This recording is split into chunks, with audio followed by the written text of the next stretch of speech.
Hello मित्रों, मैं अभी त्रिपाठी आपका एक बार फिर से अपने चैनल टारगेट विथ अभी त्रिपाठी में स्वागत करता हूं। तो जैसा कि थंबनेल देखकर आपको ये पता चल गया होगा कि आज हम बात किस चीज़ के बारे में करने वाले हैं। तो जी हाँ, हम आज बात करने वाले वर्ड पावर के बारे में। तो अच्छा, ऐसा क्यों कि वर्ड पावर के बारे में बात करने जा रहे हैं हम? चूँकि हमने देखा है कि कॉम्पिटिटिव एग्ज़ाम कोई भी हो, लगभग इंग्लिश एक समझ लीजिए एक मैंडेटरी सब्जेक्ट होता है। ये समझ लिए कि लगभग सभी एग्ज़ाम्स में आते हैं, और जिस में एग्ज़ाम्स में आते हैं और उसमें बैठने वाले बच्चों के लिए वर्ड पावर एक सबसे बड़ी समस्या होती है। अब वर्ड पावर समस्या कैसे होती है ये भी जान लेते हैं। तो वर्ड पावर समस्या इस प्रकार से होती है कि बचपन से हमें बताया ये गया होता है कि वर्ड पावर का कोई लॉजिकल तरीका नहीं होता, और इसी बेस पर हम ये चीज़ करते चले आते हैं कि उसको रटते रहते हैं। वही बताया जाता है कि आप जितना रट सकते हो उतना रट लीजिए, जो कि बिल्कुल गलत है, सरासर गलत है। ऐसा नहीं होना चाहिए, क्योंकि कोई भी चीज़ अगर सांसारिक है तो वो बिना लॉजिक के नहीं बनी हुई। कोई भी चीज़ हो, मतलब यूनिवर्स की कोई भी चीज़ हो, उसमें कुछ ना कुछ तो लॉजिक ज़रूर हो। भले हमें पता ना हो वो बात अलग है, लेकिन कुछ ना कुछ लॉजिक ज़रूर होगा। तो इंग्लिश को अगर वर्ड पावर को लॉजिकल तरीके से पढ़ा जाए तो उसमें रट कर जो भूलने की समस्या होती है उससे निजात मिल सकता है। तो अब बात ये आती है कि वो लॉजिकल तरीके हैं कौन कौन से। तो वो लॉजिकल तरीके अगर देखा जाए तो 3 तरीके हैं। और हाँ, ये थंबनेल में जो लिखा गया है कि वीडियो को पढ़ने के बाद आप पढ़ेंगे नहीं, पढ़ाने लगेंगे, बिल्कुल अगर आप कोई चीज़ लॉजिकल पढ़ लेंगे तो उसको जाहिर सी बात है कि आप उसमें मास्टर हो जाएंगे, तो बिल्कुल आप पढ़ाने लगेंगे। तो हम इस वीडियो के माध्यम से आपको लॉजिकल तरीके से वर्ड पावर पढ़ाएंगे। तो अब जानते हैं कि कौन कौन से मेथड हैं लॉजिकल पढ़ाने के, कितने मेथड हैं वर्ड पावर को। तो 3 तरीके से पढ़ाए जा सकते हैं, लॉजिकल तरीके से वर्ड पावर याद कराए जा सकते हैं। नंबर 1 होता है शब्द निर्माण कथा। अब ये जान लेते हैं शब्द निर्माण कथा क्या है। यूनिवर्स में कोई भी चीज़ घटित होती है, कोई चीज़ होती है तो उसके पीछे कोई ना कोई कारण होता है। या तो हम उस कारण को जान लें, कथा क्या है, क्यों हुआ वो, हर शब्द के पीछे वह शब्द क्यों, उस शब्द की उत्पत्ति हुई, ये जान लें, तो फिर हम आसानी से शब्दों को याद रख सकते हैं। चूँकि हमें उसकी कहानी पता हो जाएगी और कहानियाँ याद भी जल्दी होती हैं। लेकिन ऐसा कर पाना संभव नहीं है तो नहीं कह सकते, लेकिन फिर भी कठिन है, क्योंकि बहुत सारे शब्द हैं दुनिया में और कितनी कहानियाँ हम देखेंगे। तो एक तरीका तो ये आप साइड कर सकते हैं। और उसके बाद फिर अब आते हैं नंबर 2 पे। नंबर 2 पे हम आते हैं तो उसको लेते हैं चित्रों के द्वारा।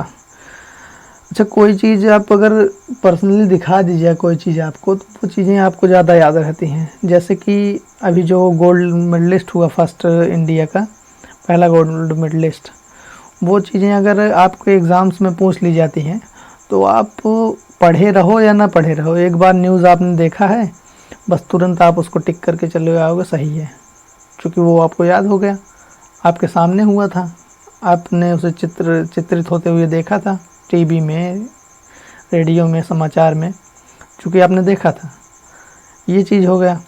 और अगर वही चीज़ आप अगर यही आपके जन्म के पहले हुआ होता, ये गोल्ड मेडलिस्ट थे, तो आपको उस चीज़ को बार बार याद करना पड़ता, क्योंकि वो आपने नहीं देखा था, इसलिए वो आपको आसानी से नहीं याद रखता। लेकिन जो है चित्र के माध्यम से भी जो है थोड़ा कम चीज़ें समझ में आती हैं, क्योंकि जैसे हम सब चीज़ें हम नहीं देख सकते हैं और ना तो सब चीज़ों की चित्र से कल्पना कर सकते हैं, तो इसको भी एक साइड रखते हैं। तो अब बात ये आती है कि अब बात ये आई कि हम वोकैब सीखेंगे कैसे। तो इसका एक और तरीका है जिसको हम लोग कहते हैं इंग्लिश में एटिमोलॉजी। अब एटिमोलॉजी क्या कहते हैं, किसे कहते हैं? एटिमोलॉजी का हिंदी में अर्थ होता है शब्द निर्माण विज्ञान। तो शब्द निर्माण विज्ञान से हम, यानी रूट वर्ड, इसी को भी रूट वर्ड भी कहते हैं, तो इसी से हम पढ़ेंगे वर्ड पावर को। तो अब बताते हैं इटिमोलॉजी बना कैसे है। तो इटिमोलॉजी दो शब्दों से मिलकर बना है। इटिमोलॉजी, ये क्लास थोड़ी लेंदी भले हो जाएगी लेकिन ये इम्पोर्टेंट रहेगी आपके लिए, इसको ज़रूर देखिएगा। तो इटिमोलॉजी दो शब्दों से मिलकर बना है। इटिमोलॉजी, इटिम कहीं भी आ जाए, इटिम शब्द ITYM, इटिम कहीं भी आ जाए, इसका अर्थ हमेशा वर्ड होगा, मतलब शब्द।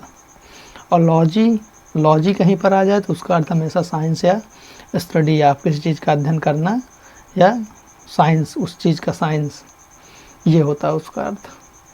तो और ये दोनों रूट वर्ड हैं। अब रूट वर्ड क्या होता है, और रूट आप जनरल अगर इसका अर्थ देखें तो रूट का अर्थ जड़ होता है। और आपको जैसे पता होगा कि इंग्लिश जो है ये विभिन्न लैंग्वेज से मिलकर बनी है, बहुत सी भाषाओं में, इसमें लैटिन है, ग्रीक है, बहुत सी भाषाएं हैं। तो कुछ शब्द हर जगह जगह से शब्द लिए गए हैं। तो बस हमें अब उस जो शब्द लिए गए हैं उनके जड़ को जानना है कि उस चीज़ का अर्थ क्या होगा। तो वर्ड जो जिस जहाँ के शब्द से लिया गया है वो इटिम था, वो शब्द, और इटिम रूट वर्ड है, मतलब इटिम जहाँ पर भी आएगा वहाँ पर उसका अर्थ वर्ड होगा, चाहे जहाँ आ जाए। और उसके बाद जो है, तो दो रूट वर्ड तो यहाँ से आपको पता चल गए। तो अभी ऐसे हम बहुत सारे ऐसे कराएंगे। और हाँ, जैसे हमने पहले ये आपको करवाने वाले थे वर्ड पावर मेड इजी से, लेकिन वो फॉरेन बुक है तो वो आप लोगों को समझ में ना आती, इसलिए हमने एक वर्ड पावर रूट वर्ड की मनीषा बंसल मैम की एक बुक ली है। आप ऑनलाइन इसको परचेज़ कर सकते हैं, और कहेंगे तो फिर लिंक डिस्क्रिप्शन में हम दे देंगे, तो आप उससे लेकर रिवाइज करिएगा। एक बार हम पढ़ाएंगे, उसके बाद आप रिवाइज करिएगा एक बार, लगभग 80 to 85% वर्ड पावर आपकी कंप्लीट हो जाएगी। जो 15% भूलेगी उसको आप तीसरी बार में कवर कर लेंगे। तो आइए देखते हैं कि क्या है।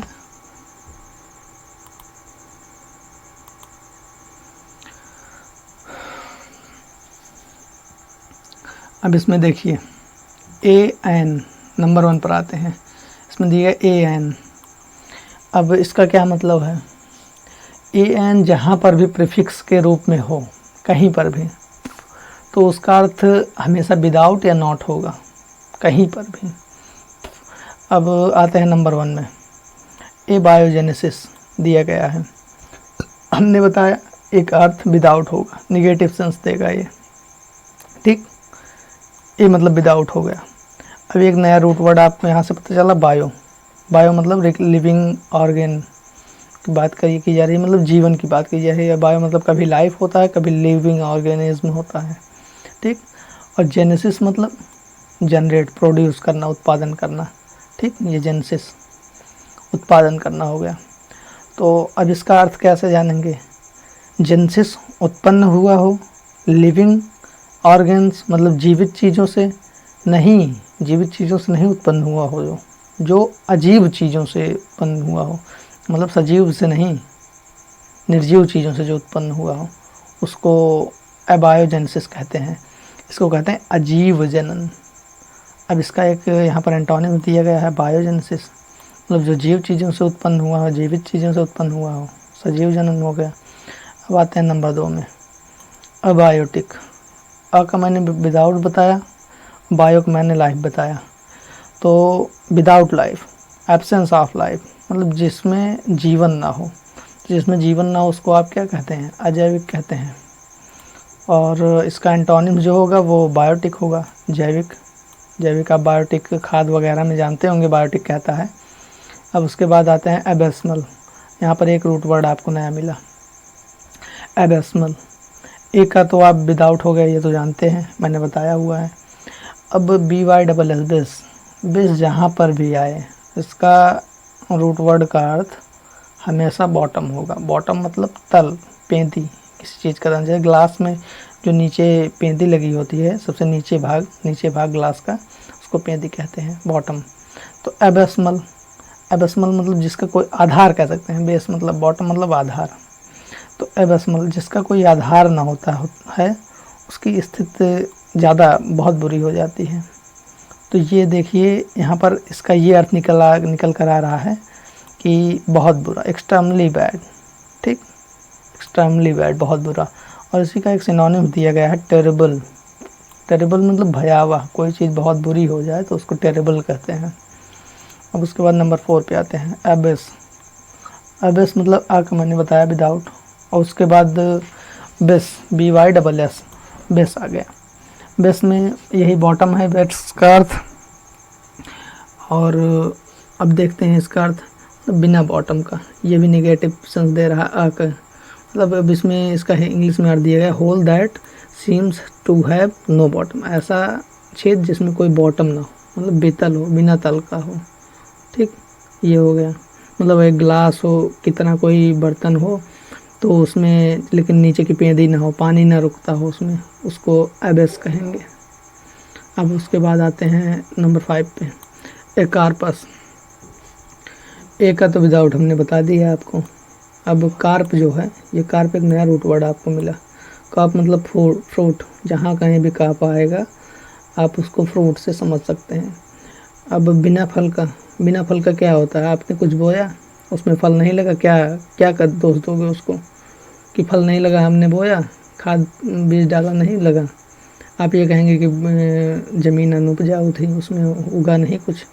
तो इसका एक सिनोनिम होगा स्ट्राइल, बारेन और फ्रूटलेस और इनफर्टाइल, इन सब का मतलब होगा अनउपजाऊ। अच्छा स्टाइल, हाँ स्टाइल देखिए यहाँ पर दिया है, मैंने बताया था स्टाइल, स्टाइल यहाँ पर दिया गया है, ठीक, ये हो गया इसका अनुपजाऊ, बंजर, यानी इसको बंजर भी कह सकते हैं, बारन मतलब बंजर, ठीक।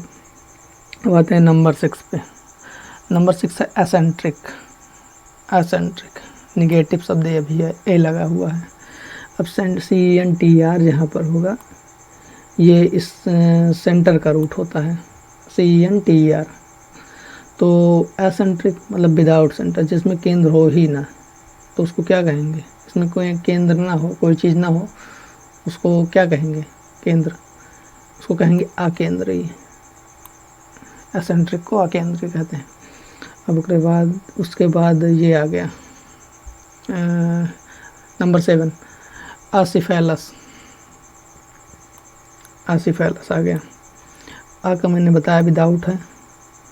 और उसके बाद सीफल, अब इसको ध्यान दीजिएगा, CEPHAL, सीफल। सीफल जहाँ पर भी आए इसका अर्थ होगा हेड, तो मतलब बिना सिर का, मतलब कोई ऐसे भीड़ हो उसमें कोई भीड़ ना हो, सभी अब खुद को नेता बनते रहें, कोई मतलब उसमें लीडर ना हो, ठीक है, तो उसमें सभी का सिर मुख्य मेन सिर होता हो, मतलब कोई एक मेन सिर ना हो, नेता ना हो कोई, तो उसको कहेंगे नेतृत्वविहीन, जिसका कोई नेता ना हो। एसिफेलस मतलब नेतृत्वविहीन, ठीक, ये हो गया। अब आते हैं नंबर 8 में, एक्रोमैटिक। एक्रोमैटिक, ए मतलब विदाउट, क्रोम, क्रोम एक नया रूट वर्ड मिला आपको। अब इसको आप इस तरीके से याद रख सकते हैं कि आप अगर एंड्रॉयड फ़ोन यूज़ करते होंगे, iOS वर्जन नहीं, iOS नहीं मतलब आईफोन वगैरह नहीं, तो उसमें एक गूगल का ब्राउज़र होता होगा, क्रोम ब्राउज़र जिसे कहते हैं।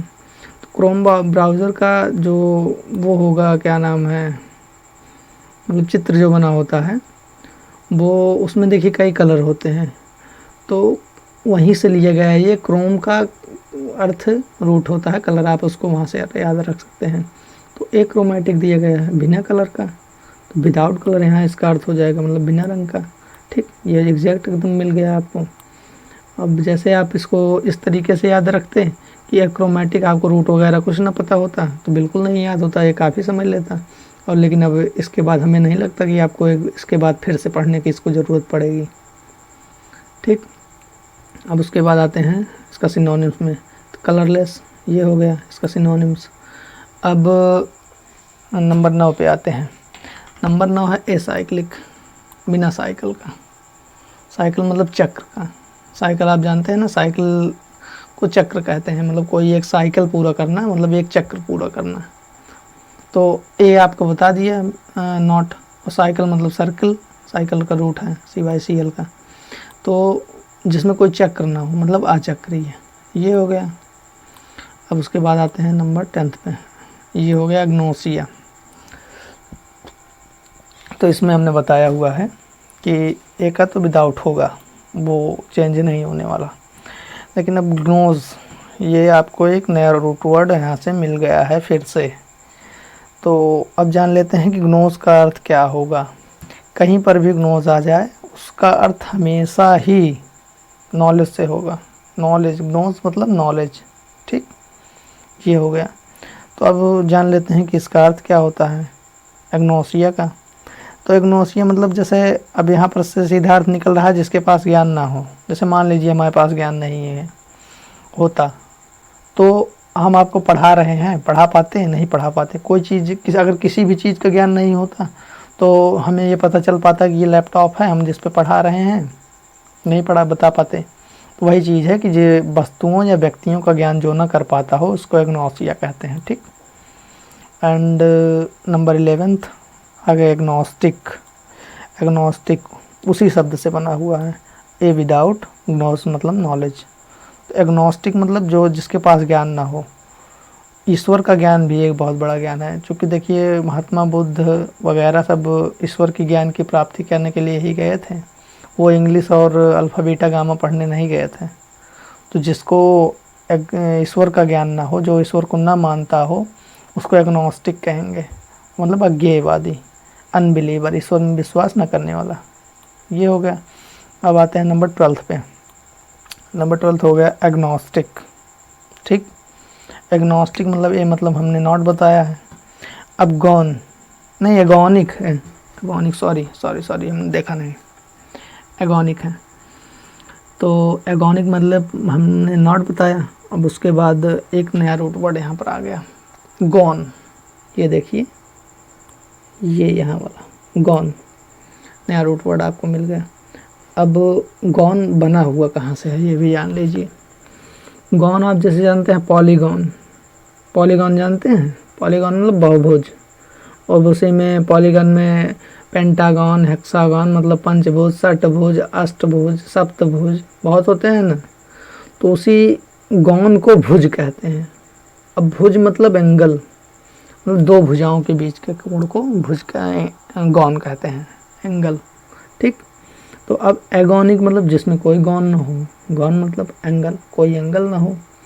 तो एंगल ना हो तो कोण नहीं होगा, मतलब एंगल ही को तो कोण कहते हैं, तो कोण रहित कहेंगे, मतलब कोण रहित की इंग्लिश एगोनिक होती है, ठीक। अब आते हैं नेक्स्ट स्लाइड में, आते हैं नंबर 13 पे। नंबर 13 में ग्राफिया दिया गया है। ये तो आपको पता है कि ये का क्या अर्थ है, एक अर्थ नॉट है। अब आते हैं नंबर, इसमें देखिए हाँ 13 में, अब ग्राफ है। इसमें ग्राफ का अर्थ ये जान लीजिए रूट में कि ग्राफ का रूट होता है राइटिंग, या एक ये भी होता है कि रिकॉर्डिंग, मतलब जैसे कोई चीज़ की रिकॉर्डिंग करना, कोई रिकॉर्डिंग मतलब रिकॉर्ड में रखना, कोई चीज़ मतलब दस्तावेज साबूत में रखना, ये आप समझ सकते हैं, दो होता है, लेकिन यहाँ पर राइटिंग होगा, आप ये ध्यान दीजिएगा। तो एग्राफिया मतलब loss of ability to write, मतलब लिखने की क्षमता को खोने को एग्राफिया कहते हैं। और एग्राफिया यहाँ पर आई ए लगा हुआ है तो ये नाउन होगा, जहाँ पर भी आई ए लगा होगा ये नाउन होगा। हम बीच बीच में आपको ये बताते रहेंगे। यहाँ पर देखिए ये जो लास्ट में लगा होगा यही पहचान कराता है एडजेक्टिव, एडवर्ब और नाउन का, ठीक है। तो आप इसको ध्यान दीजिएगा, हम ना बताएं तो भी, ठीक है, जब आप बुक लीजिएगा तो भी इसको ध्यान दीजिएगा। तो अब आता है नंबर 14 में एलेक्सिया।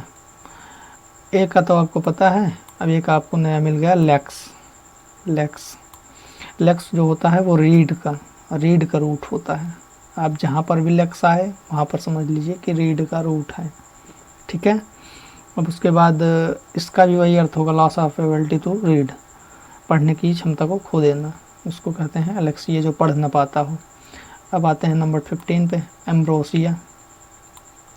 एम्ब्रोसिया की बात करें तो ये हो गया, एक का तो आपको पता है, अब्रोटोज एक आपको नया वो मिल गया, रूट वर्ड मिल गया। तो अब जान लेते हैं कि ब्रोटोज क्या होता है। तो ब्रोटोज जो है ये रूट वर्ड होता है मरने का, मतलब जैसे डेथ को ब्रोटोज कहते हैं। जहाँ कहीं भी ब्रोटोज आए वहाँ समझ लिए डेथ की बात हो रही है, यानी मोर्टल नाशवान चीज़ों की बात हो रही है, जिस चीज़ों का नाश किया जा सकता है। तो अब यहाँ पर एमोर्टल एम्ब्रोसिया है, ठीक है। तो ए मतलब नॉट हो गया और ब्रोटोज मतलब जो हो गया ये हो गया डेथ, मतलब जो ना मरे। अब यहाँ पर नाउन है चूँकि, तो यहाँ पर नाउन के अर्थ में हम लेंगे इसको। तो यहाँ पर इसका अर्थ ये हो गया कि food of God that made them immortal. Immortal मतलब वो अमर, जो नाश ना किया जा सके। अच्छा, एक चीज़ ये है कि अगले स्लाइड से हम, मतलब अगले वीडियो से हम जो थोड़ा कठिन मीनिंग के शब्द होंगे उसकी मीनिंग हम यहाँ पर नीचे लिख दिया करेंगे पहले से ही, तो आपको उसे ध्यान रखने में ज़्यादा आसानी होगी। तो इसका अर्थ हो गया अमृत, इसको ध्यान रखिए। आप उससे अगर अमृत की अंग्रेजी पूछी जाए तो आप एम्ब्रोसिया कह सकते हैं। अब आता है नंबर 16 पे। नंबर 16 ये है एमनीशिया। एमनीशिया हो गया। तो एमनीशिया में ए हमने बता दिया है आपको। अब इसमें मिला क्या आपको नया रूट वर्ड यहाँ पर दिया गया है, यम यानी। यम यानी जहाँ कहीं भी होगा ये रूट होगा माइंड का। अच्छा, एक चीज़ और बताएं, माइंड का एक रूट वर्ड और होता है यम नहीं एनिम, हाँ ANIM। ANIM जहाँ कहीं भी होगा एनिम, वहाँ पर रूट होगा माइंड का वो। तो ये देखिए यहाँ पर एमनीशिया मतलब बिना माइंड का, मतलब जिसके पास दिमाग नहीं होगा उसके याददाश्त क्या होगी, तो वही चीज़ है, याददाश्त खो देना को एमनीशिया कहते हैं, ठीक, लॉस ऑफ मेमोरी, ठीक, ये हो गया। अब आते हैं नंबर 17 पर। 17 हो गया एमनेस्टी। मतलब विदाउट, यम यानी मतलब माइंड, बिना माइंड का। तो इसको आप ध्यान रख सकते हैं, जैसे मतलब बिना कुछ सोचे समझे क्षमादान दे दिया जाए किसी को, तो उसमें दिमाग का यूज़ तो किया नहीं, कि कोई अपराधी है उसको क्षमादान किया दिया जाए तो बिना दिमाग का आदमी ऐसा करेगा, अपराधी को क्षमादान, ठीक है। तो इसीलिए इसको कहते हैं। तो इसका अर्थ ये होगा कि pardon specially of the political offences. हाँ, तो राजनीतिक अपराधियों को क्षमा को हम कहते हैं एमनेस्टी। हाँ, इसको ये वन वर्ड सब्स्टिट्यूशन में भी आता है कि राजनीतिक अपराध जो किया रहता है उसको जो क्षमा दी जाती है उसको क्या कहते हैं, तो ये आप एमनेस्टी उसको कहिएगा। और हाँ, और फॉरगिवनेस नहीं कहिएगा, ये सिर्फ उसका सिनोनिम्स है, आप इसको वन वर्ड सब्स्टिट्यूशन में नहीं लिख सकते। फॉरगिवनेस, रिप्राइव दोनों को मतलब क्षमा करना होता है, ठीक, अपराध क्षमा। अब आते हैं नंबर 18 पे, एमोरल। ए मतलब नॉट, मोरल मतलब नैतिक, जो नैतिक ना हो, अनैतिक। ये बहुत सिंपल मीनिंग थी आपकी, अनैतिक। और इसी का सिनोनिम दिया गया इमोरल, मतलब इसको भी अनैतिक कह सकते हैं, लेकिन दोनों में डिफरेंस है एमोरल और इमोरल में। एमोरल ऐसा होता है कि जिसके पास नीतियाँ हो ही नहीं, कभी भी नहीं हो, ठीक है, उसको एमोरल कहते हैं। लेकिन इमोरल वो होता है जो नीतियाँ हों जिसमें, लेकिन कुछ बुराइयाँ भी हों, उसको कहते हैं इमोरल। फिलहाल सिनोनिम्स हैं दोनों एक दूसरे की। अब उसके बाद आते हैं 19 पे। 19 पे हो गया इमारफस। ए मतलब नॉट, मॉर्फ मतलब फॉर्म, तो बिना फॉर्म का, फॉर्म मतलब आकार, जिसका कोई आकार ना हो, निराकार मतलब बिना आकार का, ये हो गया।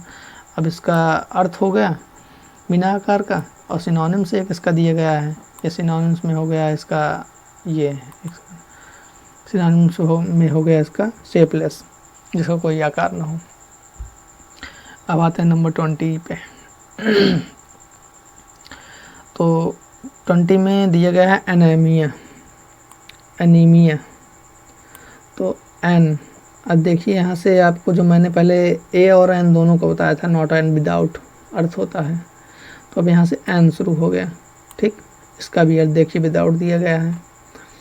और ईमिया, ईमिया जहाँ कहीं भी हो, EMIA, ईमिया जहाँ कहीं भी हो, आप उसको तुरंत, उसका अर्थ यही होगा कि ब्लड रिलेशन से, ब्लड कंडीशन से रिलेशन नहीं, ब्लड कंडीशन या ब्लड से संबंधित उसका अर्थ होगा।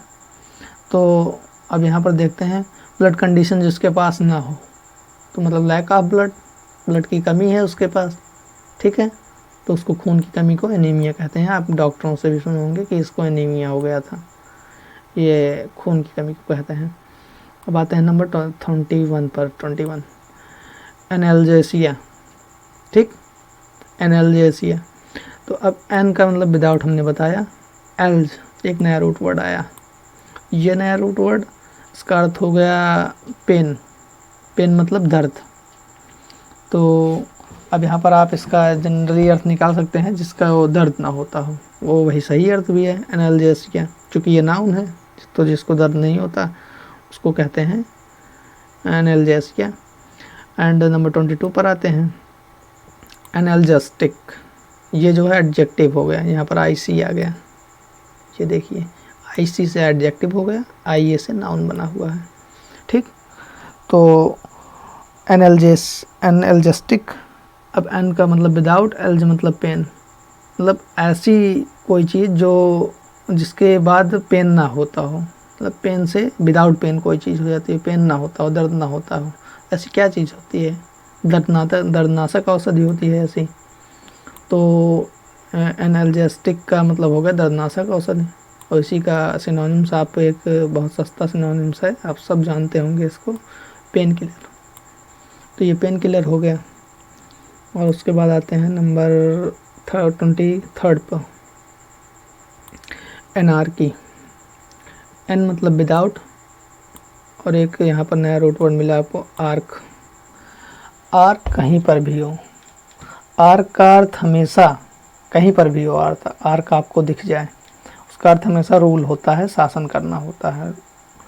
और इसी की तरह एक क्रेसी, हाँ क्रेसी भी कहीं आपको दिख जाए, उसका अर्थ हमेशा रूल करना, शासन करना होता है, ठीक। तो आप इसको ध्यान रखिएगा। तो अब इसका एनार्की का मतलब जहाँ कोई शासन ही ना हो, तो एब्सेंस ऑफ गवर्नमेंट, मतलब तो जहाँ पर सरकार ना हो, तो इससे आप समझ सकते हैं कि जैसे सरकार जहाँ पर नहीं होती वहाँ अराजकता होती है, तो ये अराजकता और अव्यवस्था को एनार्की कहते हैं, यानी लॉलेसनेस, बिना कानून नियम का, जहाँ कोई नियम कायदा कानून ना हो, उसको एनार्की कहते हैं। अब नंबर 24 आते हैं, एनेक्डोट। एन मतलब नॉट, एक्डोट मतलब पब्लिश, कोई छोटी चीज़ जो पब्लिश ना की जा सकती हो। अब बहुत छोटी चीज़ क्या हो सकती है, जैसे कोई चुटकुला हुआ, ये चीज़ जो पब्लिश ना की जा सकती हो, तो वही चीज़ ना, कोई short amusing story about some real persons और इवेंट, किसी सच्ची घटना पर शॉर्ट अम्यूजिंग स्टोरी, मनोरंजक कहानी, अम्यूजिंग मतलब मनोरंजन, मनोरंजक कहानी जिसमें आपको मनोरंजन हो, मनोरंजन मिले, तो उसको कहते हैं चुटकुला। तो ठीक है, अब अगले स्लाइड से हम लिख देंगे यहाँ पर जो है, जो थोड़ा हार्ड शब्द हैं, कठिन शब्द हैं, ठीक है। अब उसके बाद आते हैं 25 पर। 25 जो है ये एनोनिम है, एन मतलब विदाउट हुआ। अब ओनिम एक नया वर्ड आपको मिला, ओनिम जहाँ कहीं भी हो, आप इसका समझ लीजिएगा कि ओनिम का मतलब नेम होता है, ठीक, नेम जहाँ कहीं भी हो। तब यहाँ पर इसका अर्थ आप जैसे जनरली निकाल सकते हैं, एनोनिम मतलब बिना नाम का, जिसका कोई नाम ना हो, अज्ञात नाम। देखिए यहाँ पर भी एकदम सटीक अर्थ आ गया इसका। अभी एनोनिम आपको वैसे याद करना पड़ता तो शायद होता कि आपको 4 बार पढ़ना पड़ता उसको, लेकिन आप एन और ओनिम दोनों का अर्थ जान रहे हैं, तो आप एनोनिम को तुरंत कह सकते हैं कि अज्ञात जिसका कोई नाम ना हो, ठीक। एनोनिमस, और इसका क्या एडजेक्टिव फॉर्म अगर देख लिया जाए तो एनोनिमस होगा। तो एनोनिमस जो है वो गुमनाम होता है, जिसका कोई अता पता ना हो। अब उसके बाद आते हैं 26 पर, एनोस्मिया। 26 है एनोस्मिया। तो एन का मतलब आपको पता ही है। अब यहाँ पर ऑसम, OSM एक नया रूट वर्ड मिला, ऑसम। तो ये जहाँ कहीं भी होगा इसका अर्थ होगा स्मेल से, कहीं पर भी। स्मेल मतलब सुगंध, मतलब जो इसके अब आइए लगा है नाउन है, तो इसको उस तरीके का अर्थ निकालेंगे हम। मतलब जो अपनी सूंघने की एबिलिटी को खो चुका हुआ है उसको एनोस्मिया कहते हैं। ये हो गया। उसके बाद आते हैं एपैथी पर। एपैथी एपैथी मतलब विदाउट, ए का विदाउट समझ लीजिए। पैथी, पैथी एक नया रूट वर्ड मिला आपको। पैथी मतलब फीलिंग्स, फीलिंग्स मतलब कह सकते हैं भावना, भावना मतलब इमोशंस, इसको कहते हैं फीलिंग्स। तो जिसके पास फीलिंग्स ना हो कोई, मतलब उदासीन हो कोई, मतलब उसको किसी चीज़ से कोई प्रभाव ना पड़े, कोई अच्छा हो, चीज़ें अच्छी हों या बुरी हों, कोई दिक्कत नहीं उसको, तो उसको उदासीन कहते हैं। जिसके पास कोई फीलिंग ना हो उसी को प्रभाव नहीं पड़ेगा, क्योंकि अगर फीलिंग्स हैं आपके पास तो आपको अच्छे बुरे का फ़र्क ज़रूर पता चलेगा। तो इसका सिनोनिम्स होगा इंडिफरेंस एंड इनसेंसिटिविटी, असंवेदनशीलता, जिसको कोई संवेदनशील ना हो जो। और उसके बाद आते हैं 28 पर, अफेजिया। विदाउट होता है फेजिया, फेजिया मतलब एक नया रूट है स्पीच। जो अब यहाँ पर अफेजिया हो गया, अफेजिया मतलब एक आपको पता है, फेजिया मतलब स्पीच हो गया।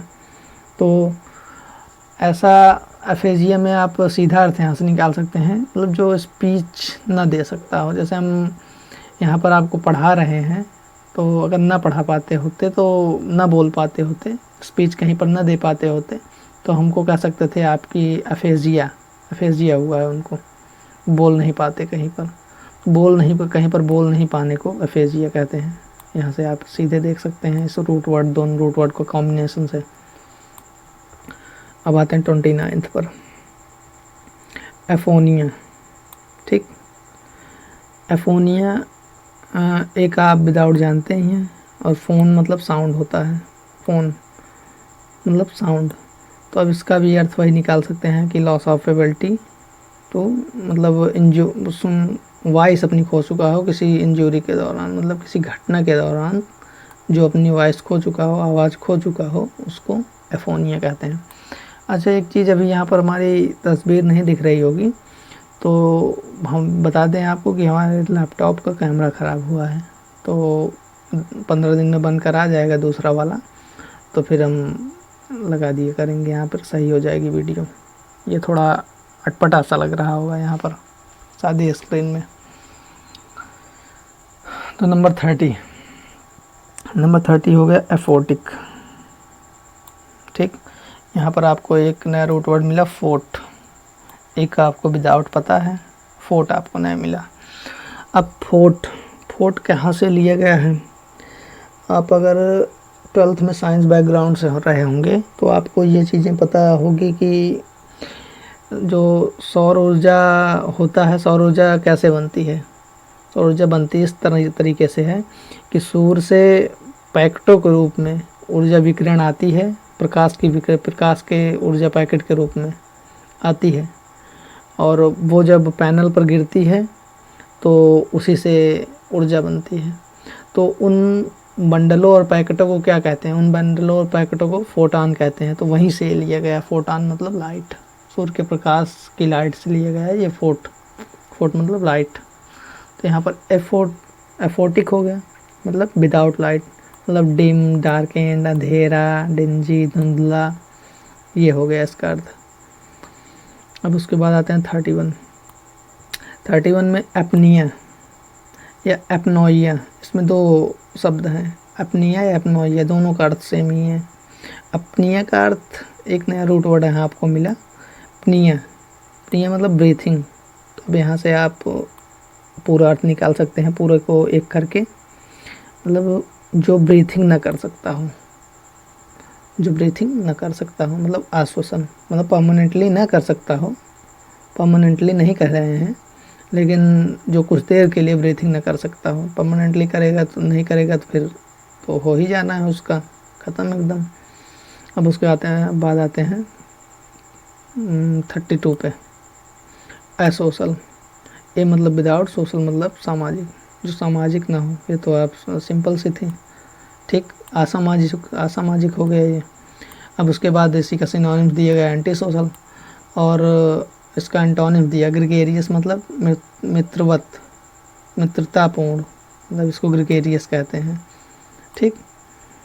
और सामंजस्य इसको ये भी कहते हैं। और अब आते हैं नंबर 33 पर, एसिमेट्री। अब एक का तो आपको पता है, लेकिन सिमेट्री एक नया मिल गया आपको। सिमेट्री, सिमेट्री का अर्थ होता है सममित, ठीक। सममित मतलब समान, समरूपता, ठीक। और सिम, SYN, ठीक।